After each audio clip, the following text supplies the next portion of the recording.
Welcome everyone. We're going to do a little let's play of TIE Fighter.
The Empire is on the verge of success.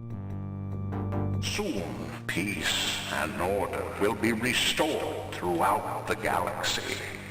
Even now, our capable forces, led by Darth Vader, are striking back at the rebel insurgents.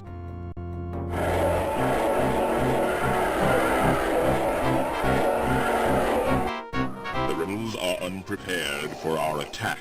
Signal Vice Admiral Thrawn to launch his TIE squadrons immediately.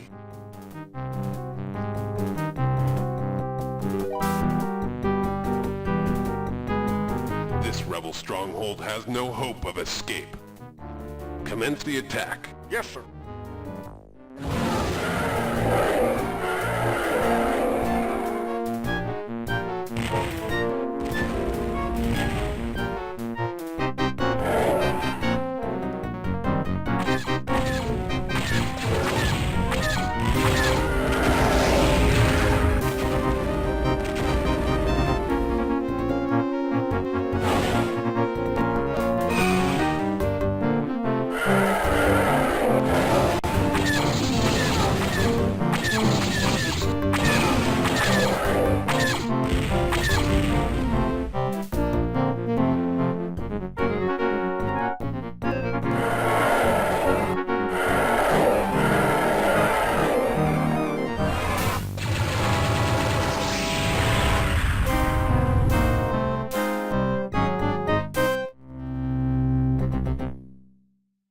So those of you who know this game pretty well may recognize what version of the game we're already running.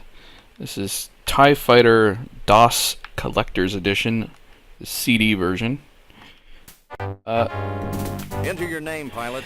There are actually quite a few reasons why I'm choosing this one. I'm actually gonna restart over fresh here. So we're gonna create a new fighter or a new pilot. Here we go. I'm going to spend just a moment here talking about the game and a little bit of the background here.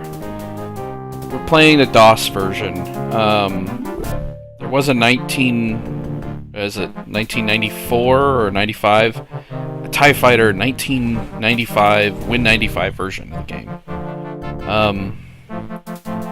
It's not really very good. It has better graphics in some places, but it actually compromises the music a bit.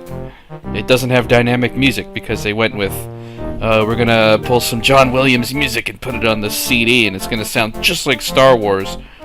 Problem being that it does for a few seconds, but often that music happens right when you're not in a big battle.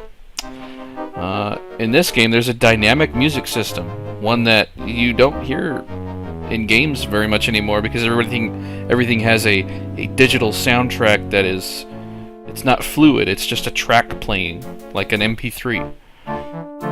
Anyway, I'm not going to spend too long talking without playing at the same time. We're going to start here, and this is the aftermath of Hoth, is this first first episode, I guess, in the campaign. So it's just after Battle of Hoth, so that means we're at the beginning of Jedi. I'm gonna go ahead and get the little briefing going. One TIE fighter from Alpha, Beta, and Gamma squadrons will be out on patrol around Outpost D-34. Your mission is to inspect all cargo-carrying vessels as they pass by our station. We are on the lookout for rebel forces that are fleeing from their base on Hoth. One TIE fighter from Alpha, Beta, So it just repeats there. You can actually get more information from your flight officer here. All cargo-carrying vessels that pass through this area. I'm not going to go through To everything. accomplish this, target... We're just going to get right into the first mission. So, the first few missions in the game are about this platform D-34 here, which I start out right in front of. That's my base. We're entering the area near Boyd B-18. Freighters requesting permission to pass through this sector. Alright, so I am to inspect TIE Fighter Alpha these 1, freighters, inspect along with transports requesting a couple other permission to things. pass through this sector. We're looking for anything rebel-oriented. I press the X key there, which allows me to fire both lasers at the same time. Some people like having it the original way, which is like this. I like having them linked. Basically, I decided that because it's like if I've lined up a shot, I want to hit it with everything I got. I don't want to try to maintain a lined up shot. I want to line up a shot, hit it, and then dodge away if I need to. So, to inspect the vehicle, you target it and then fly pretty close by to it. Pressing a button on my Xbox One gamepad, believe it or not. We'll go into that later. To target, basically I target the thing that's right in front of me, or the closest thing to the center of the screen. Oh, rebels. There are rebels in that freighter. How I figured that out by flying past it, I don't know. Illegal cargo located on one of the freighters. Now there's actually other stuff I need to inspect. So I need to fly over here. Are being dispatched to board the freighter. I'm going to go ahead and press backspace, which is full throttle. It takes me to 100% speed, which turns out to be 100. Some unit, MGBT or something like that, I don't know. It's not kilometers per hour, that would be pretty lame, wouldn't it? It just happens to be that in a TIE fighter, when your lasers are set in the middle there, what you see on the left, 100% is 100 speed. That's not always going to be that way. So, I'm also going to inspect these The incoming transports. shuttles have not identified themselves. Good work, Alpha 1. Primary mission objective. So what the game's telling me right now is I've actually completed the mission. Freighters and transports has been inspected. But there are other things to do, Capture operation or return to base. Job well done, Alpha 1. including All TIE fight fighters, beware of enemy shuttles. these shuttles. My buddy's over there disabling the Transports weaken transport. freighter shields. They're asking me to help weaken the freighter shields, but that's not important, and what's more important is the fact that this shuttle's shooting at me right now. Put my cannons on maximum recharge speed, and I'm going to match speed with this shuttle by pressing enter. Because they move really slowly, do shuttles. This is Leader 1. Target destroyed. Oh. Okay, so we got more shuttles. One of them shoot at me, and I'm in a TIE fighter, and this is the most fragile ship in the entire Star Wars universe, it seems. TIE fighter will survive one laser blast, and the next one will kill it. So, Good work, Alpha 1. Target destroyed. 2 lasers will finish your mission, Operation. kill you, and you have to restart. And that's just TIE fighter for you. Now the game doesn't force you to sit in a TIE fighter for too long, but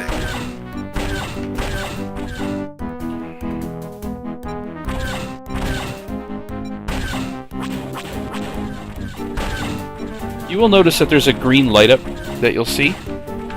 That's actually the game making a calculation. It's not just Capture operation somebody got... Target destroyed. So the game doesn't just say, oh, when you put your crosshair on the enemy, that's all you need to do, and you fire and you win. Now, in this game, even though they're laser weapons, they don't travel. The lasers don't travel at the speed of light, which is weird because they're a light weapon. They have a travel time, and that little gotta move. Anyway, that little light up is actually a quick calculation. It's figuring out at the current vectors, blah blah blah, you'll get a hit.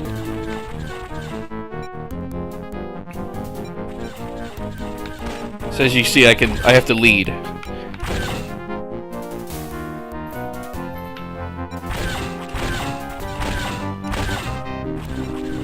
Got an enemy shooting at me. That's that red light in the next to my crosshair. And that's how I know I need to be elusive. I can't just fly in a straight line, even if the enemy is the one I'm trying to shoot. The rest of these shuttles have got to go. This one's right around me. Oh, missed. Okay, there we go. Alright.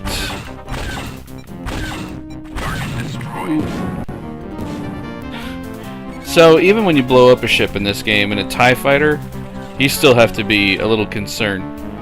There's a center piece that flies off when a ship explodes. The little wings, if you collide with them, it's not a problem, but if you... the center body thing, if you hit that, even after the ship is exploded, you'll collide with it and will die, and you have to restart the mission.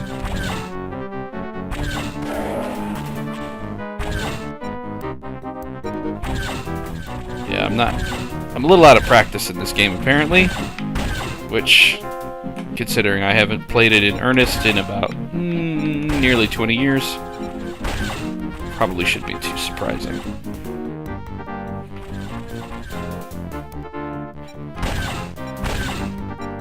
So more about why we're playing this TIE Fighter.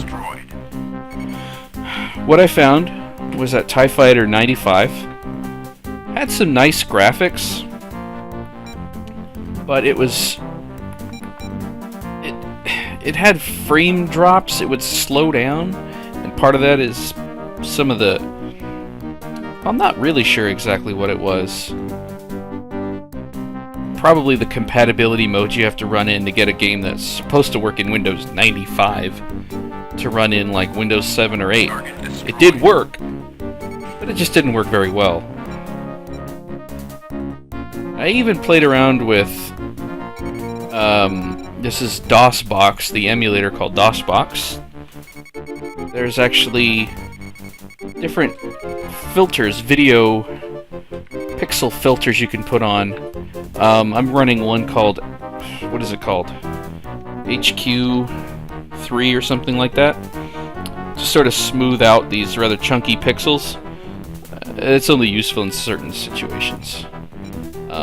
This DOS version of TIE Fighter, the Collector's Edition version, does run in 640 by 480 when you're in a mission. Everything else is 320 by 200. And that was the original resolution of the game. The entire game, when we first played it when we were kids, was 320 by 200. That's a postage stamp on today's monitors. More importantly, we have captured the rebel freighter. So I've completed primary goals. There's secondary goals, and there were actually bonus goals there. The game explains to you primary and secondary goals, but there's a bonus goal that the game doesn't really list there. But there is a character that will tell you about bonus goals, and we'll see him soon.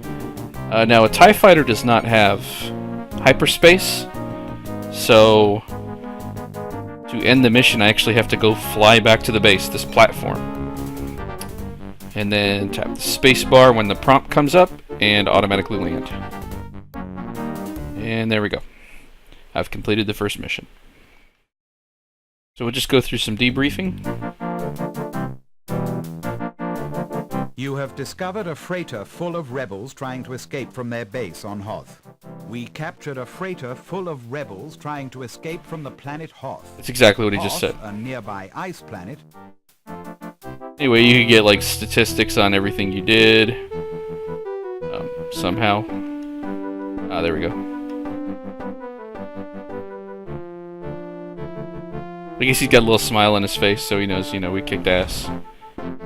And we're back here, and now it's mission 2, so we'll catch you in the next video. Thanks for watching.